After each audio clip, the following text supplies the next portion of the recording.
Hello student, this is Krishna sir. बेटा आज हम एक नया चैप्टर चालू करने वाले हैं। The name of the chapter is solid state. Last class में हम लोगों ने बेटा सॉल्यूशन चैप्टर फिनिश कर दिया था, ठीक है। And today we are going to start a very new fresh chapter. The name of the chapter is solid state. Very important chapter for your board point of view as well as for your JEE and NEET is concern. This chapter is very important. Okay, तो ये solid state क्या होता है, what is the basic, इसके पीछे बेटा concept क्या है सॉलिड स्टेट में। तो स्टार्टिंग में हम क्या करेंगे, थोड़ा बहुत थियरी पार्ट पढ़ेंगे और फिर जैसे हम आगे बढ़ेंगे तो हमें स्ट्रक्चर्स, लैटिस के स्ट्रक्चर्स पढ़ने रहेंगे, ठीक है। तो मोस्टली चैप्टर दो पार्ट में डिवाइडेड है। फर्स्ट वाला पार्ट थोड़ा सा थ्योरेटिकल पार्ट है और सेकंड वाला पार्ट थोड़ा सा इंटरेस्टिंग पार्ट है, क्योंकि सेकंड वाले पार्ट में लैटिस के स्ट्रक्चर्स हमें पढ़ने, यूनिट सेल्स, ये सब सारी चीजें पढ़नी है, ठीक है। So let us start this chapter solid state. तो बेटा चैप्टर चालू होता है from characteristics of solid. So write down characteristics of solid, characteristics of solid. अगर बेटा मैं सॉलिड के बारे में बात करूं, ठीक है, तो solid have definite, they have what, definite मास, है ना। इनका बेटा एक पर्टिकुलर वॉल्यूम होता है और इनका क्या होता है, शेप होता है। क्लियर है। तो बेटा सॉलिड का क्या होता है, डेफिनेट मास होता है, वॉल्यूम होता है और क्या होता है, शेप होता है। ओके, अगर मैं सॉलिड की बात करूं तो सॉलिड में जो पार्टिकल्स का अरेंजमेंट होता है, solids are what, very closely packed. अंदर जो पार्टिकल्स होते हैं they are what, very closely packed. एक के बाद एक पार्टिकल्स क्या है, अरेंज रहते हैं, ठीक है। जैसे कोई भी मैं अगर सॉलिड यहां पे लेटर सपोज मैं ड्रॉ करता हूं, सपोज ये सॉलिड है, ठीक है। तो इसके अंदर जो पार्टिकल्स होंगे एक के बाद एक लाइन से लगे रहेंगे। The particles are what, very closely packed, one after the another. तो मैं यहां पे क्या बोलूंगा कि जो इंटर पार्टिकल डिस्टेंस है, पार्टिकल्स के बीच में बेटा जो डिस्टेंस है, inter particle distance, inter particles distance are very short, ठीक है।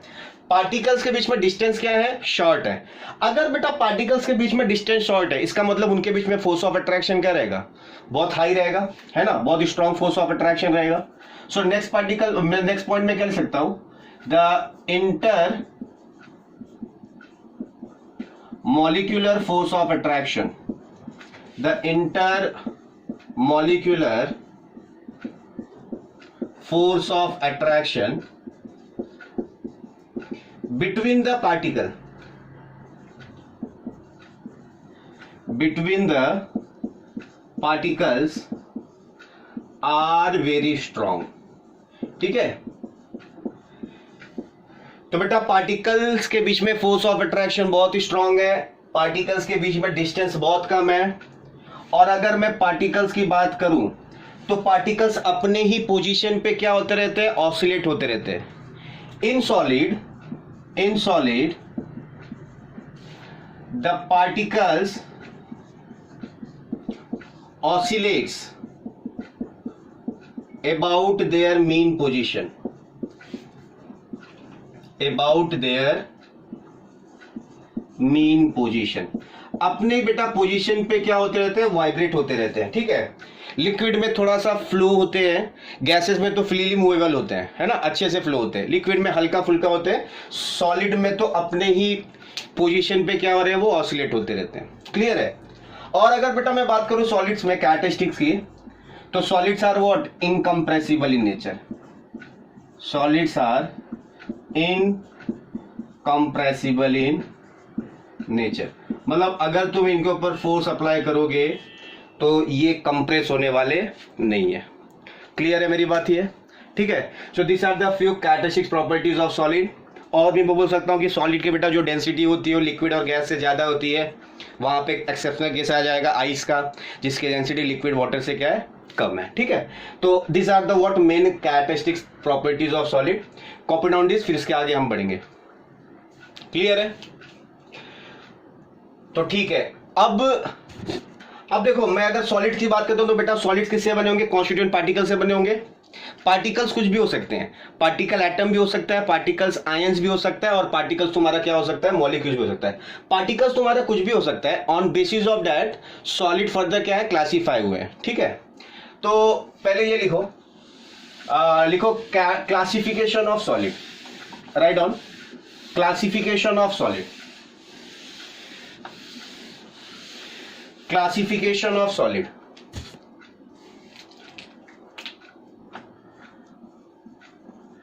Classification of solid. अब बेटा ये मैं यहां पे सॉलिड को कैसे क्लासिफाई कर रहा हूं, देखो, on the basis of arrangement of particle, on the basis of arrangement of particle. ठीक है, on the basis of what, arrangement of particles, particles अंदर कैसे अरेंज्ड है। ठीक है, ऑन दैट बेसिस मैं क्या कर रहा हूं, सॉलिड को क्लासिफाई कर रहा हूं। So on that basis solids are classified into two type. एक को बेटा मैं बोलता हूं क्रिस्टलाइन सॉलिड, एक को मैं क्या बोलूंगा, क्रिस्टलाइन सॉलिड, और एक को मैं बोलता हूं एमरफस सॉलिड। एक को बेटा मैं क्या बोलता हूं, क्रिस्टलाइन सॉलिड, और एक को मैं क्या बोलता हूं, एमरफस सॉलिड। क्या यहां पे बात क्लियर है? ठीक है, what is the meaning of crystalline solid, what is the meaning of amorphous solid. तो देखो, क्रिस्टलाइन सॉलिड क्या होता है, क्रिस्टलाइन सॉलिड बेटा यहां पे they have definite characteristic geometrical shape.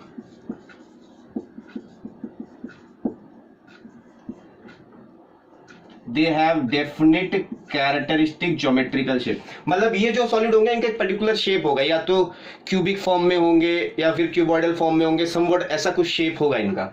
लेकिन जो अमorphous सॉलिड होते हैं दे हैव बेटा irregular shape, they have irregular shape. इनका मतलब एक पर्टिकुलर शेप नहीं होता। क्लियर है मेरी बात? तो यहां पे इनका एक पर्टिकुलर शेप आएगा और इनका कोई शेप होता नहीं है। ओके, नेक्स्ट पॉइंट में क्या लिखूंगा क्रिस्टलाइन सॉलिड में, they have long range order. This is very important, they have what, long range order. इसका मतलब क्या है, इसका मतलब जो पार्टिकल्स है बेटा, इसका मतलब क्रिस्टलाइन सॉलिड जिन पार्टिकल से बना होगा, पार्टिकल एक के बाद एक काफी दूर तक गए होंगे। ठीक है, और सिस्टमैटिक अरेंजमेंट होगा, वन आफ्टर द अनदर, ऐसा क्या पार्टिकल्स अरेंज रहेंगे वन आफ्टर द अनदर। ठीक है, और काफी दूर तक अरेंजमेंट होगा, systematic arrangement you can say, long range order form में। लेकिन यहां पे मैं क्या बोलूंगा, they have short range order, they have short range order. क्या ये मेरी बात क्लियर है? तो क्रिस्टलाइन सॉलिड बेटा क्या होता है, क्रिस्टलाइन सॉलिड में क्या होता है, लॉन्ग रेंज ऑर्डर होता है, और एमरफस सॉलिड में क्या होता है, शॉर्ट रेंज ऑर्डर होता है। क्लियर है? अच्छा, अब देखो यहां पे इनकी जो मेल्टिंग पॉइंट होती है क्रिस्टलाइन सॉलिड की, मेल्टिंग पॉइंट इज शार्प। यहां पे बेटा इसकी मेल्टिंग पॉइंट क्या होती है, शार्प होती है। लेकिन ये जो बंदे होते हैं amorphous solid, they gradually soften over a range of temperature, over a range of temperature। इसका मतलब क्या है बेटा, जैसे क्रिस्टलाइन सॉलिड है, सपोज करो किसी सॉलिड की मेल्टिंग पॉइंट है 120 डिग्री सेल्सियस, तो जैसे ही 120 डिग्री सेल्सियस आएगा ना, तुम्हारा सारा सॉलिड क्या हो जाएगा, मेल्ट हो जाएगा। दिस मीन्स व्हाट, कि उसकी मेल्टिंग पॉइंट क्या है, शार्प है। एक पर्टिकुलर पॉइंट पे पूरा तुम्हारा सॉलिड क्या हो जा रहा है, मेल्ट हो जाएगा। लेकिन यहां पे ऐसा नहीं है, यहां पे they gradually soften over a range of temperature. इसका मतलब क्या है कि लेट अस सपोज वो सॉलिड मेल्ट होना चालू हुआ 120 पे, और पूरा सॉलिड मेल्ट होने में उसको 125 126 डिग्री सेल्सियस लग गया। ठीक है, मतलब एक रेंज में क्या हो रहा है, वो मेल्ट हो रहा है, एक पर्टिकुलर पॉइंट पे मेल्ट नहीं हो रहा है। क्लियर है? तो मैं क्या बोलूंगा, क्रिस्टलाइन सॉलिड की मेल्टिंग पॉइंट क्या होती है, शार्प होती है। यहां पे they gradually soften over a range of temperature. अच्छा, कुछ और प्रॉपर्टीज हैं, मैं इसको रब करता हूं बेटा। ठीक है, ये देखो कुछ और प्रॉपर्टीज हैं। लेट अस सपोज मैंने क्या किया, मैंने बेटा क्रिस्टलाइन सॉलिड को ना कट किया by a sharp edge tool. Suppose करो मैंने सो क्या किया, क्रिस्टलाइन सॉलिड को मैंने कट किया by a sharp edge tool. Suppose ये सॉलिड था और इसको बेटा अपने बीच से यहां से मैंने कट कर दिया, ठीक है। सपोज यहां से मैंने बीच से क्या कर दिया, इसको मैंने बीच से बेटा कट कर दिया। तो अब ये जो नया सरफेस आएगा ऐसा वाला, ये जो नया सरफेस आएगा ना ये वाला, दिस इज वेरी प्लेन और स्मूथ रहेगा जब तुम किसको कट करोगे, क्रिस्टलाइन सॉलिड को, ठीक है। तो मैं क्रिस्टलाइन सॉलिड के पॉइंट में क्या लिख दूंगा कि when cut with a sharp edge tool, the newly generated surface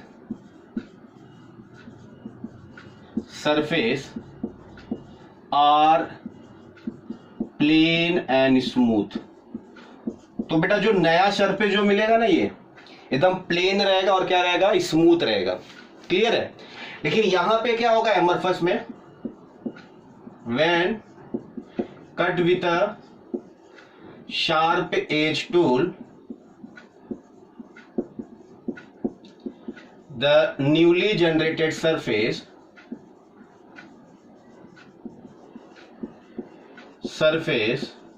are rough in nature। For example जैसे तुमने देखा होगा ग्लास, बेटा जब ग्लास ब्रेक डाउन होता है, ठीक है, ग्लास जब कहीं पे ब्रेक डाउन होता है तो उसका जो नया सरफेस जो जनरेट होता है वो थोड़ा सा रफ होता है, ठीक है। So that is what, that is amorphous solid. जहां पे सरफेस तुम्हारा क्या मिलेगा, रफ मिलेगा, that is what amorphous solid. और बेटा जहां पे तुम्हारा सरफेस क्या मिलेगा, प्लेन मिलेगा और क्या मिलेगा, स्मूथ मिलेगा, उसको मैं क्या बोलूंगा, क्रिस्टलाइन सॉलिड। क्या ये मेरी बात क्लियर है? ओके। और देखो क्रिस्टलाइन सॉलिड को बेटा बोला गया है, crystalline solids are called as true solids। crystalline solids are called as what? They are called as true solids।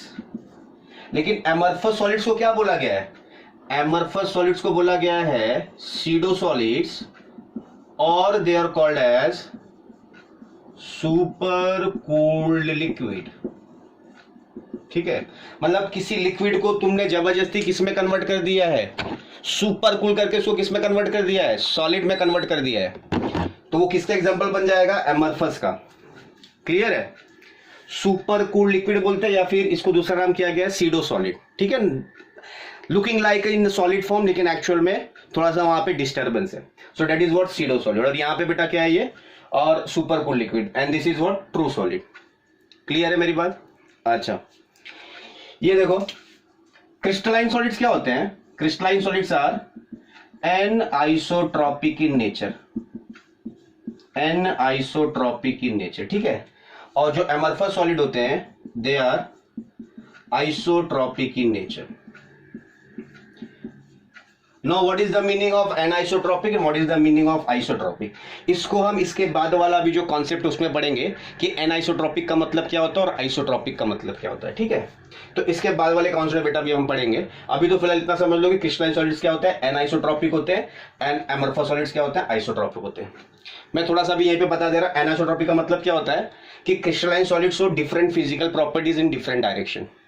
Crystalline solid show different physical properties in different direction. मतलब यहां पे क्रिस्टलाइन सॉलिड में अलग अलग अगर तुम डायरेक्शन में जाओगे तो तुम्हें फिजिकल प्रॉपर्टीज की वैल्यू भी क्या मिलेंगी, डिफरेंट मिलेंगी। That is what anisotropic. लेकिन यहां पे ये आइसोट्रॉपिक होता है, मतलब हर डायरेक्शन में तुम्हें फिजिकल प्रॉपर्टीज की वैल्यू क्या मिलने वाली है, सेम मिलने वाली है। ठीक है, that is called as what isotropic. Clear है मेरी बात ये? ओके, अब लास्ट में बेटा हम एग्जांपल लिख देंगे।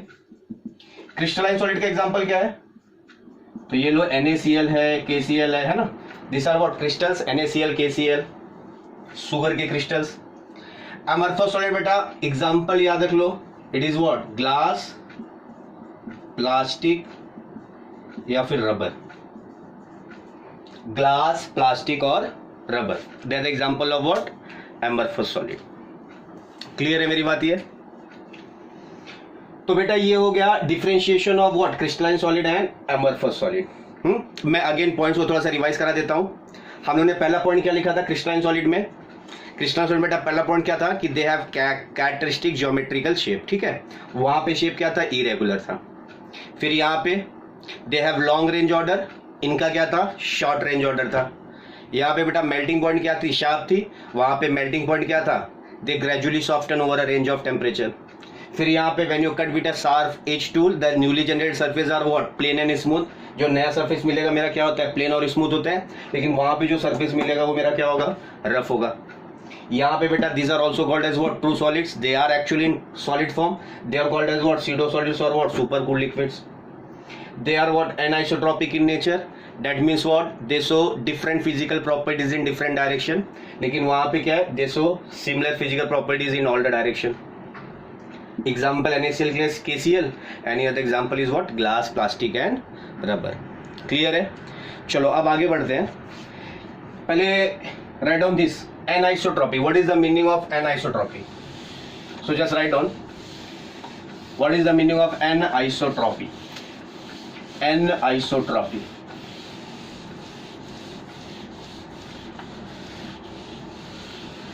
अब ये देखो anisotropy,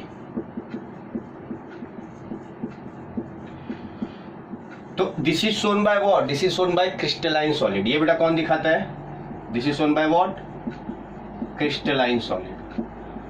अच्छा क्या बोलूंगा इसको, crystalline solid shows, crystalline solid shows different physical properties, different physical properties like electrical conductivity, like what, physical property बेटा जैसे क्या, electrical conductivity,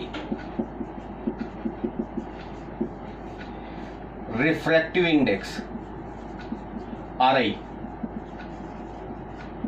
ठीक है, different in different direction, different in different direction। तो बेटा यहां पे अलग अलग डायरेक्शन में फिजिकल प्रॉपर्टीज की वैल्यू क्या आती है, डिफरेंट आती है। इसी को मैं क्या बोलता हूं, एनाइसोट्रोपी। और ये कौन दिखाता है, क्रिस्टलाइन सॉलिड। ठीक है, फॉर एग्जांपल जैसे मैंने बोला, सपोज करो ये, सपोज करो पार्टिकल्स हैं सॉलिड्स के,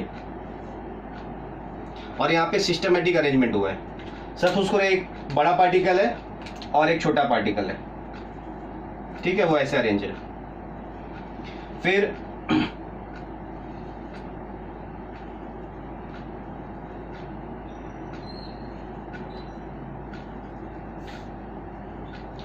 अब देखो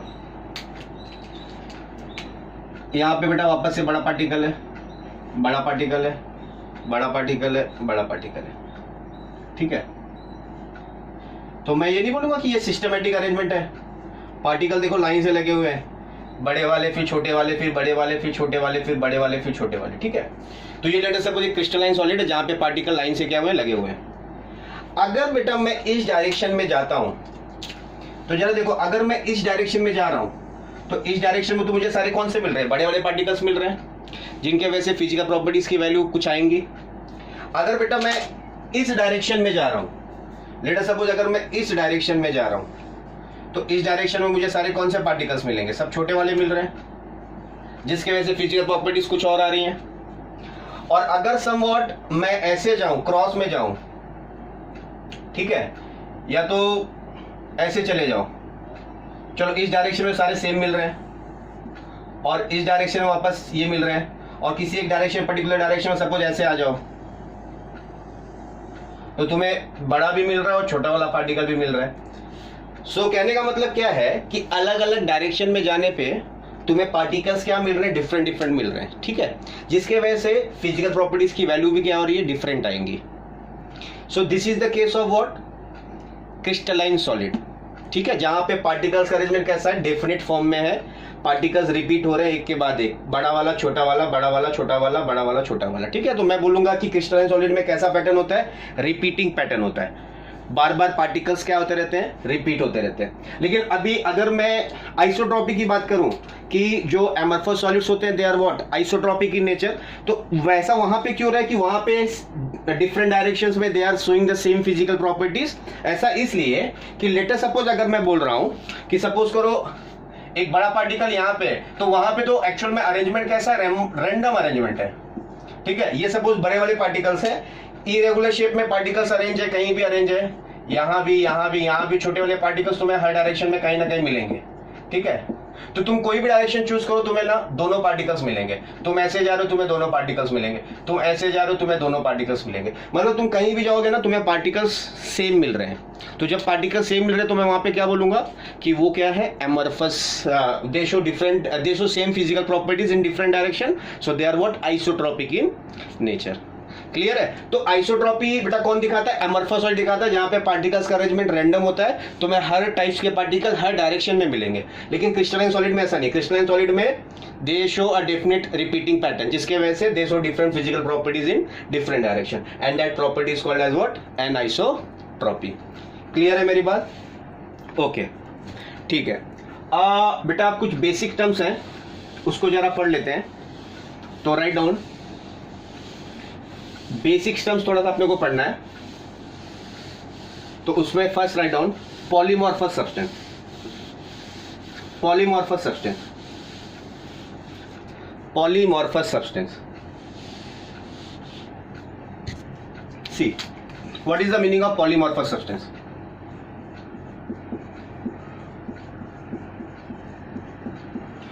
अच्छा, polymorphous substance are also called as what, they are called as allotropes.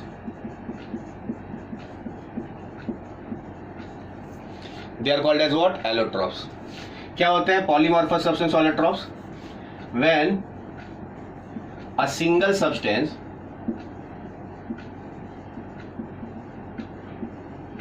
exists in two or more than two form. तो बेटा कोई एक सिंगल सब्सटेंस अगर दो या फिर दो से ज्यादा फॉर्म में एग्जिस्ट हो रहा है तो उसको मैं क्या बोलता हूं, पॉलीमॉर्फस सब्सटेंस बोलता हूं, ठीक है। फॉर एग्जांपल ये उन्होंने बेसिक्स पढ़ लिए हैं लोअर क्लासेस में कि अगर सपोज करो मेरे पास कार्बन है बेटा, तो कार्बन डिफरेंट डिफरेंट फॉर्म में पाया जाता है। कार्बन डायमंड के फॉर्म में पाया जाता है, graphite, this is also what, allotrope of carbon. और एक होता है फ्लोरीन जिसको हम C60 बोलते हैं, this is also what, allotrope of carbon. मतलब कार्बन के अंदर सिर्फ तुम्हें क्या मिलेगा, सॉरी डायमंड में सिर्फ तुम्हें क्या मिलेगा, कार्बन ही मिलेगा। ग्रेफाइट में बेटा सिर्फ तुम्हें क्या मिलेगा, कार्बन ही मिलेगा। फ्लोरीन में तुम्हें यहाँ पे दिख रहा है टोटल कितने कार्बन है, 60 कार्बन है और कुछ है ही नहीं। तो all are made up of what, carbon, but same element है बट डिफरेंट डिफरेंट फॉर्म में क्या हो रहा है, एग्जिस्ट हो रहा है। That is called as what, allotrope और पॉलीमॉर्फस सब्सटेंस। क्लियर है। अच्छा, ऐसे ही होता है सल्फर। सल्फर का बेटा हम सुनेंगे कि सल्फर दो फॉर्म में मोस्टली ज्यादा एग्जिस्ट होता है। एक होता है रोम्बिक सल्फर, ये इसका एक एलोट्रोप है, और एक होता है मोनोक्लिनिक सल्फर। क्लियर है। और भी एलोट्रोप्स होते हैं सल्फर के, मिल्क ऑफ सल्फर होता है, एनसाइक्लो सल्फर होता है, ठीक है। लेकिन हम यहाँ पे क्या ले रहे हैं, दो ले रहे हैं, rhombic sulphur and what, monoclinic sulphur. Clear है मेरी बात ये? So copy down this. एक और डेफिनेशन उसको पढ़ना है after polymorphous substance, and that is isomorphous substance. तो इसको रब करता हूं बेटा, isomorphous substance. So what is the meaning of isomorphous substance? See, isomorphous substance, ठीक है। अभी देखो ये स्टार्टिंग पार्ट थ्योरी ही है, लेकिन एक बार जब चैप्टर चालू होगा, जब हम यूनिट सेल क्रिस्टलाइटिस में इंटर करेंगे, तो वहां से चैप्टर थोड़ा सा इंटरेस्टिंग हो जाएगा, क्योंकि वहां पे हमें क्या करना है, हमें यूनिट सेल ड्रॉ करने हैं, हमें क्रिस्टल के स्ट्रक्चर्स ड्रॉ करने हैं, ठीक है। तो आइसोमॉर्फस सब्सटेंस देखो क्या होता है, आइसो का मतलब होता है सेम, और बेटा मॉर्फस का मतलब होता है फॉर्म। आइसो का मतलब क्या होता है, सेम, एंड मॉर्फस का मतलब क्या होता है, form. So what is the meaning of isomorphous? When two or more than two substance they have same crystal का form और same crystal का structure, they are called as what, isomorphous substance. So what are isomorphous substance? When two or more than two substance exist when two or more than two substance have similar structure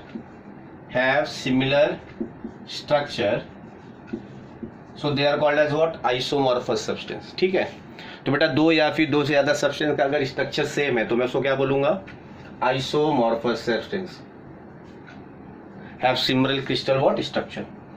ये देख लो, suppose करो बेटा मेरे पास है ZnSO4 with 7 molecules of water. ठीक है, और मेरे पास बेटा FeSO4 है with 7 molecules of water. This both are what? This both are isomorphous substance, क्योंकि दोनों का क्रिस्टल का स्ट्रक्चर क्या है? सेम है. Both are having what? Same crystal structure. ठीक है, तो क्रिस्टल का स्ट्रक्चर सेम होने के लिए एक चीज बहुत इंपॉर्टेंट है, दे शुड